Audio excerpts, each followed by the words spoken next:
is now facing DUI charges after nearly plowing into officers who were responding to a crash in Port St. Lucie. The officers had their emergency lights on, but that driver didn't move over despite Florida law.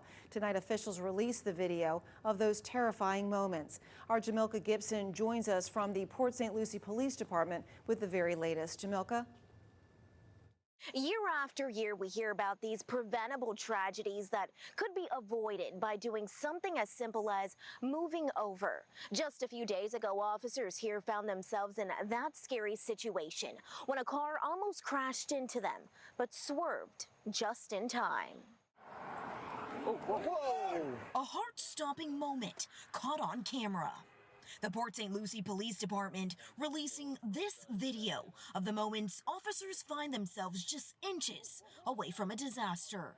They had just finished working a crash near Port St. Lucie and Del Rio Boulevards when all of a sudden, a car comes flying down the road, ignoring flashing emergency lights, failing to move over, and nearly plowing into officers. Whoa!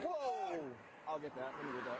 About a mile away, they were able to track down the person behind the wheel, 62-year-old Zinnia Reyes. According to this report, Reyes had bloodshot eyes, slurred speech, and failed a field sobriety test. She was arrested for DUI. There's several cars that are passing. Most of them were properly moved over, at least one lane. However, our suspect driver did not move over and almost hit our officers. Florida's move over law was enacted in 2002 to avoid situations like this one.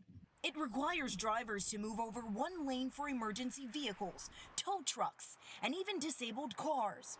If it's not safe to do so, slow down. A lot of times people are distracted on their phones, they're not paying attention, driving under the influence, and they do run into, patrol cars, emergency vehicles. In 2024, there were 205 crashes and one death as a result of drivers who didn't follow the law.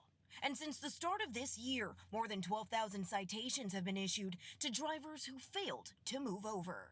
Officials say this situation could have ended much differently, and they're urging drivers to pay attention, but most importantly, move over. Reporting in Port St. Lucie, Jamilka Gibson, CBS 12 News.